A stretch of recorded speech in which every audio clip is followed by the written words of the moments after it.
Good morning and welcome to another episode of D&C in 23. I'm Dave. I was at SPAC Night 2 last night for the Sunday show. Let's get into it. This was Dead & Company's sixth and final time playing the Saratoga Performing Arts Center, or SPAC, located in the Saratoga State Park in New York State, about 20 minutes north of Albany, the capital of New York. They have hit SPAC almost every year that they've been touring, and this year they hit it, and they hit it big. There were reports yesterday of being oversold and overcrowded at the Saturday show. For the Sunday show, I can confirm that that is 100% true. The venue was oversold, and I don't mean by a little, I mean by a lot. There were probably 8 to 10,000 more people than the venue should hold. Two things about that. One, fuck Live Nation.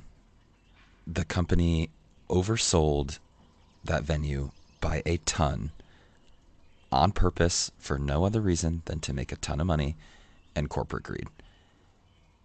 There were people who had to watch an event that they paid for from back at like the bathroom line on a little screen. There were people who I'm sure felt a little wary and unsafe being around the sheer amount of people in such a small amount of space.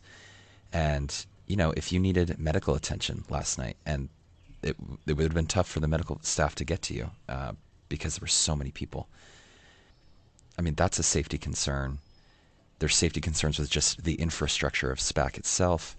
And then there's just safety concerns of being in that around that many people in such a small amount of space.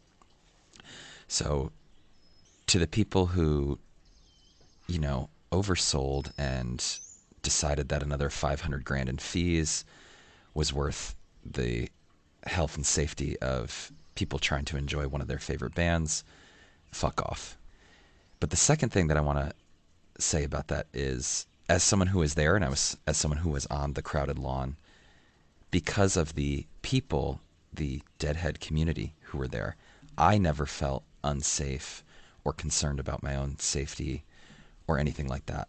And that's a testament to how wonderful Deadheads are from wherever you come from or whatever you do now. The level of care and love that this community shows everybody, whether it's someone you know or someone you're talking to, or just a stranger who happens to be to your right in a little crowded space trying to enjoy and dance to a show. The community of love and support never made me fear or be concerned about myself. And I hope that if you were there at Saratoga any one of these two nights, you were as lucky as I was, that you were surrounded by friends and the family of Deadheads and not unsafe. Anyway, personally, it was my first time at Saratoga Performing Arts Center. And speaking of first times, it was also the 40th anniversary of the Grateful Dead's first time ever playing at the Saratoga Performing Arts Center. June 18th, 1983 was their first show at SPAC. And some of the set list that they played last night on June 18th, 2023, paid homage to that first show at SPAC. So let's talk about it. Let's talk about the set list. And set one, Hell in a Bucket opener, Sugaree, Mississippi Half Step, into Mr. Charlie, Friend of the Devil, and then Lost Sailor into Saint of Circumstance, and Big Railroad Blues to close out set one. The Hell in the Bucket opener, I think, was a little homage to their first show at SPAC. They played that back in 1983. They came out and opened with it here. Just an amazing version of Hell in a Bucket. I mean, Mare was going insane right from the jump, and the drummers were with him every step of the way. The crowd was really into Hell in a Bucket too. A lot of people singing along, a lot of people dancing. They moved on to Sugaree. You know, they give us the Bob song to open. They come in with the first John song, Sugaree. Drumming continued to be excellent. Mare just continued to do what he does and absolutely crush that guitar solo.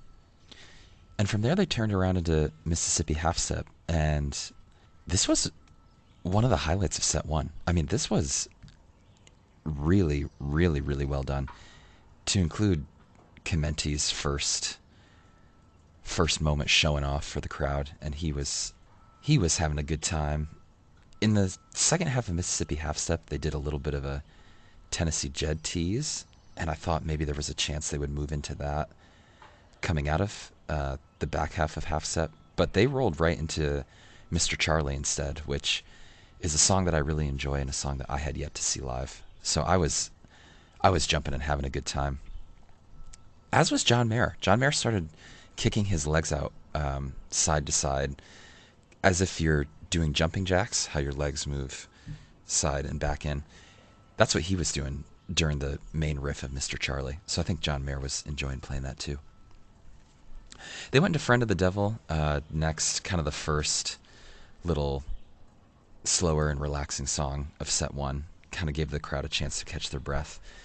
And from there, they rolled into a Lost Sailor Saint suite that was really, really, really well done. Not a song, not a set of songs that I love or, would ask them to play or seek out, but especially in the Saint of Circumstance, Bob just has such a good feel for these songs, and he's really, really, really good at both giving you the emotion in Lost Sailor and then getting you up and dancing for the Saint. And then they closed out the set with a big railroad blues that had a ton of energy, and Mayer got the people up and dancing right into the set break, and that kind of reminiscent of the Philly show where after the Dark Star El Paso they did a Don't Ease to kind of get people back on their feet and dancing. That was kind of the vibe with this big railroad blues. Got people back up and dancing and energized as they go into the set break. Coming out of the set break, and for set two, they opened with Samson and Delilah. Hey, it's a Sunday show.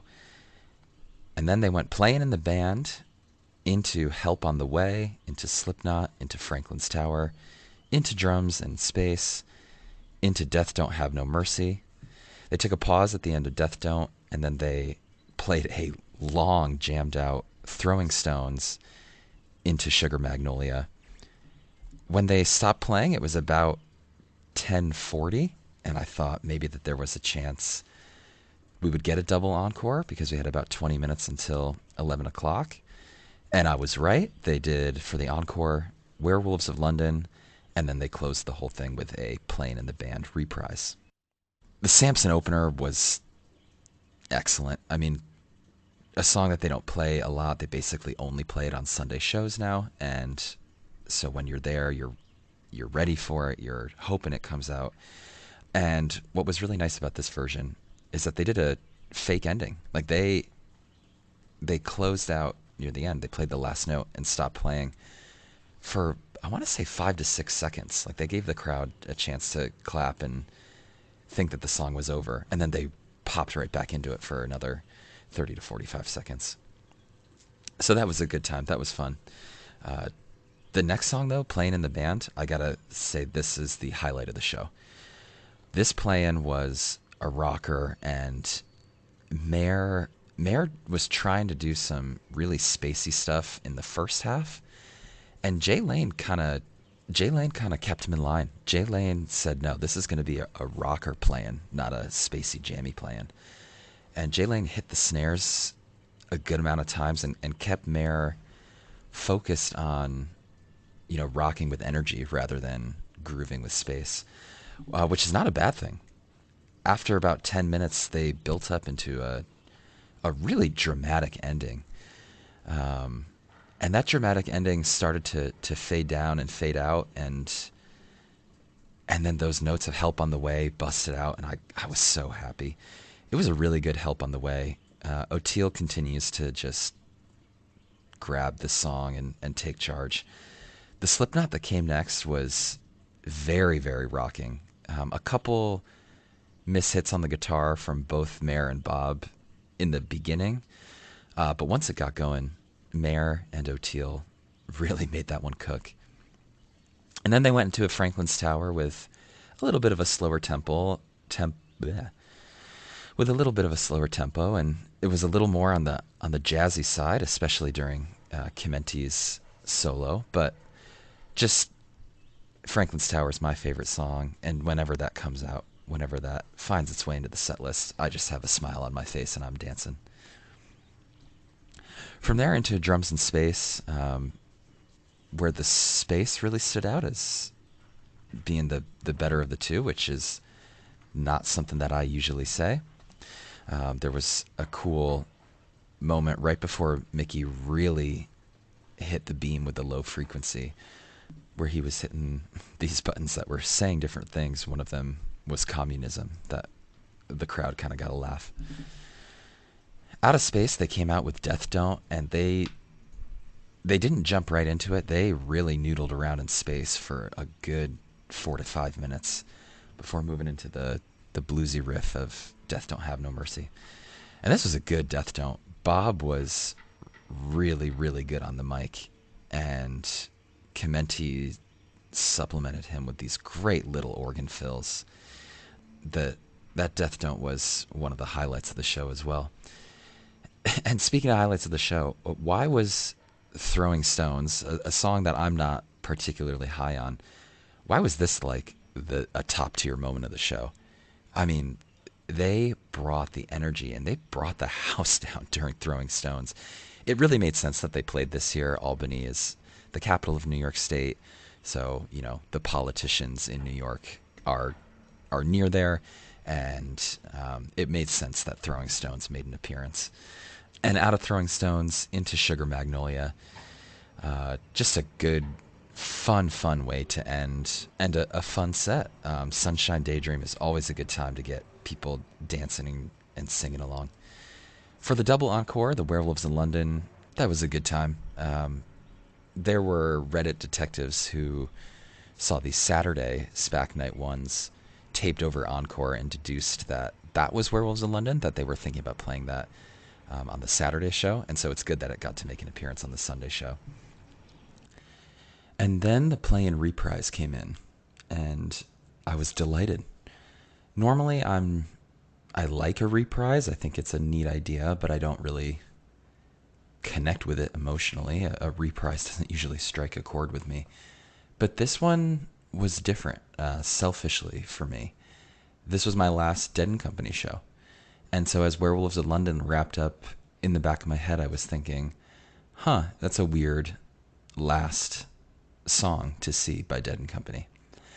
And so when they struck the note and went back into playing, I actually really appreciated that, because now the last thing that I saw Dead and Company play will be a Grateful Dead song, and I think that that's a little more fitting than a Warren Zevon cover. So the play and reprise really hit with me at a good spot to end that show.